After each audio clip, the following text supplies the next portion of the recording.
Hello every one. അപ്പോൾ ഇതാണ് നമ്മളെ മടിക്കേരിയിലെ ഫേമസ് ആയിട്ടുള്ള ഒരു സ്ഥലം, രാജസീറ്റാണ്. സോ മടിക്കേരിയിൽ ഫേമസ് ആയിട്ടുള്ള ഒരു ടൂറിസ്റ്റ് പ്ലേസാണ്. കുറേ ഫോറിനേഴ്സ് വന്ന് പോകാനുണ്ട്. വരും ഇതിനെ കാണാൻ വേണ്ടിയിട്ടല്ല, മടിക്കേരിയിൽ ഡിഫറെൻ്റ് ആയിട്ടുള്ള പ്ലേസസ് ഉണ്ട്. അപ്പോൾ ഞാൻ ഈ വീഡിയോസ് ആക്കിയിട്ടുള്ളത് ഞാൻ രാജസീറ്റിൽ ഫ്ലവർ ഷോക്ക് പോയ ടൈമിലാണ്. ലാസ്റ്റ് ജാനുവരിയിലുണ്ടായി. അപ്പോൾ എല്ലാ വർഷവും കർണാടകയിൽ വരുന്ന ദസറ ഫെസ്റ്റിവലിനാണ് ഇവിടെ ഫ്ലവർ ഷോ ഉണ്ടാവും. സോ ആ ടൈമിൽ ഏകദേശം ആ സീസൺ ടൈമിൽ വേറെ വേറെ സ്റ്റേറ്റ്സിൽ നിന്ന് വേറെ സ്ഥലത്തുനിന്ന് കൊണ്ടുവരുന്ന ഫ്ലവേഴ്സും വെച്ചിട്ട് കുറേ സ്ട്രക്ചേഴ്സ് വെറൈറ്റീസ് എല്ലാം ഇവർ ആക്കുന്നുണ്ട്. അപ്പോൾ ആ ടൈമിൽ വരുന്ന ആൾക്കാർക്കാണെങ്കിൽ ഇവിടെ നല്ല ഭംഗിയുള്ള പൂക്കളും നല്ല സ്ട്രക്ചേഴ്സ്, ഭംഗിയിലുള്ള പൂക്കളിനെ കൊണ്ട് നിർമ്മിച്ച സ്ട്രക്ചേഴ്സ് നിങ്ങൾക്ക് കാണാൻ പറ്റും. അപ്പോൾ ഞാൻ ഇതിനെ പറ്റിയിട്ട് പറയണമെന്ന് വെച്ചാൽ ഇതെൻ്റെ സ്വന്തം നാടാണ്. അതുകൊണ്ടാണ് ഞാൻ ഇത്രയും വീഡിയോസ് ആക്കിയിട്ട് ഇതിനെപ്പറ്റി പറയാൻ ഉദ്ദേശിക്കുന്നത്. അപ്പോൾ ആരെങ്കിലും ഈ ടൈമിൽ ഫ്ലവർ ഷോ ടൈമിൽ മടിക്കേരിക്ക് വരാൻ ഉദ്ദേശം ഉണ്ടായെങ്കിൽ, മടിക്കേരിക്ക് വന്നതാണെങ്കിൽ ടൗണിൽ നിന്ന് ജസ്റ്റ് ഒരു 2-3 കിലോമീറ്റർ ഡിസ്റ്റൻസിലാണേ ഉള്ളൂ ഇത്.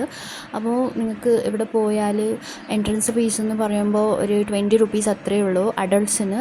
പിന്നെ ചെറിയ കുട്ടികൾക്ക് ഫ്രീ ആണ്. അപ്പോൾ നമ്മൾ ഇന്ത്യൻ സിറ്റിസൺക്ക് ഇത്രയേ ഉള്ളൂ. പിന്നെ ഫോറിനിൽ നിന്ന് വരുന്ന ആൾക്കാർക്ക് കുറച്ച് കൂടുതലുണ്ടാവും, ഫോറിൻ സിറ്റിസണിന്. അപ്പോൾ ഏകദേശം ഇവിടെ പോയെങ്കിൽ കുറേ ഫ്ലവേഴ്സ്, കുറേ വെറൈറ്റീസ് ഓഫ് ഫ്ലവേഴ്സ്, ഏകദേശം എനിക്കിപ്പോൾ ഇതിലുള്ള ഫ്ലവേഴ്സിൻ്റെ എല്ലാത്തിൻ്റെ പേരറിയില്ല, അത്രയും ഫ്ലവേഴ്സ് ഉണ്ട് ഇവിടെ. അപ്പോൾ ഇതെല്ലാം ഏതെന്ന് അറിയില്ല, ജസ്റ്റ് ഭംഗി കൊണ്ട് കാണാൻ പോയതാണ്. അപ്പോൾ ഞാൻ എല്ലാ വർഷവും പോകാറുണ്ടായി, എൻ്റെ നേറ്റീവ് ആയതുകൊണ്ട്. അപ്പോൾ നിങ്ങൾ ഈ വീഡിയോ കണ്ടിട്ട് പോകുന്നതെങ്കിൽ ഇത് എല്ലാ ടൈമിലും ഉണ്ടാവില്ല. ഫ്ലവർ ഷോ എന്ന് പറഞ്ഞാൽ രാജസീറ്റ് എന്ന് പറയുന്ന സ്ഥലം എല്ലാ ടൈമിലും നിങ്ങൾക്ക് അവിടെ പോകാൻ പറ്റും. പക്ഷേ ഈ ഫ്ലവർ ഷോ എന്ന് പറയുന്നത് കൊല്ലത്തിൽ 2 തവണ ഉണ്ടാവും.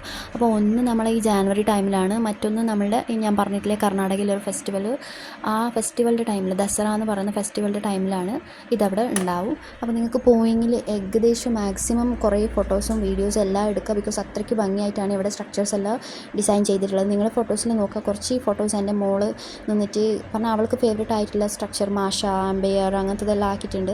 അപ്പോൾ അതിന് നിന്നിട്ട് അവൾ ഫോട്ടോസ് എല്ലാം എടുത്തിട്ടുണ്ട്. അപ്പോൾ എനിക്ക് നല്ല ഇഷ്ടപ്പെട്ട സ്ഥലമായിരുന്നു, അത്രയ്ക്കും നല്ല പ്ലേസാണ്. നോട്ട് ഓൺലി രാജസീറ്റ്, നിങ്ങൾക്ക് അവിടെ പോയെങ്കിൽ കുറേ പ്ലേസസ് കവർ ചെയ്യാൻ പറ്റും. സോ അവിടെ പഴയതായിട്ടുള്ള ഫോർട്ട് ഉണ്ട്, പിന്നെ കുറേ പഴയതായിട്ടുള്ള ജയിലുണ്ട്, ബ്രിട്ടീഷർ കാലത്തുണ്ടായ ജയിലുണ്ട്, ടെമ്പിളുണ്ട്. അപ്പോൾ ഇതൊക്കെ കാണാം. അപ്പോൾ ഈ ഫ്ലവർ ഷോ കാണണമെങ്കിൽ നിങ്ങൾ ഫ്ലവർ ഷോ ആവുന്ന സമയത്ത് തന്നെ പോകണം. അപ്പോൾ കൊല്ലത്തിൽ 2 തവണയേ ഉള്ളൂ.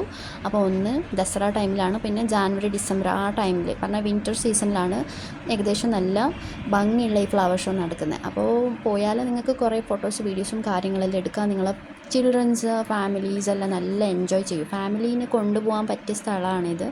ആൻഡ് അവിടെ വേണമെങ്കിൽ പാർക്കിംഗ് ഫെസിലിറ്റീസ്, എല്ലാ ഫെസിലിറ്റീസും അവിടെ ഉണ്ട്. നിങ്ങൾക്ക് ഫുഡിന് വേണമെങ്കിൽ ഹോട്ടൽ റൂംസ് അവൈലബിൾ ഉണ്ട് അവിടെ. പിന്നെ നിയർ ബൈ നല്ല വൃത്തിക്കുള്ള റോഡ് ഫെസിലിറ്റീസ് അതൊക്കെ ഉണ്ട്. നിങ്ങൾക്ക് എവിടെയും പോവാം, ഒരു പ്രശ്നമില്ല പോകുന്നതിന്. അപ്പോൾ ഇതൊക്കെയാണ് വിശേഷങ്ങൾ നാട്ടിൽ. അപ്പോൾ എൻ്റെ നേറ്റീവ് ആയതുകൊണ്ട് ഞാൻ ഈ വീഡിയോ ആക്കിയിട്ടിട്ടുണ്ട്.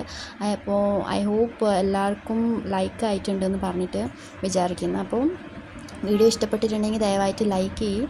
ആൻഡ് ഇനിയും ഇങ്ങനത്തെ വീഡിയോസ് വേണമെങ്കിൽ കമൻറ്റ് ചെയ്യണം. ആൻഡ് നിങ്ങളെ ഫ്രണ്ട്സ് റിലേറ്റീവ്സ്ക്കെല്ലാം ഷെയർ ചെയ്ത് കൊടുക്കണം. ആരാണ് മടിക്കേരിക്ക് വരാൻ ഉദ്ദേശിക്കുന്നുണ്ട് അവർക്ക് ഈ വീഡിയോസ് ഷെയർ ചെയ്ത് കൊടുക്കണം. ആൻഡ് മാക്സിമം ലൈക്ക് ചെയ്യണം കേട്ടോ വീഡിയോ കണ്ടിട്ട്. Thank you.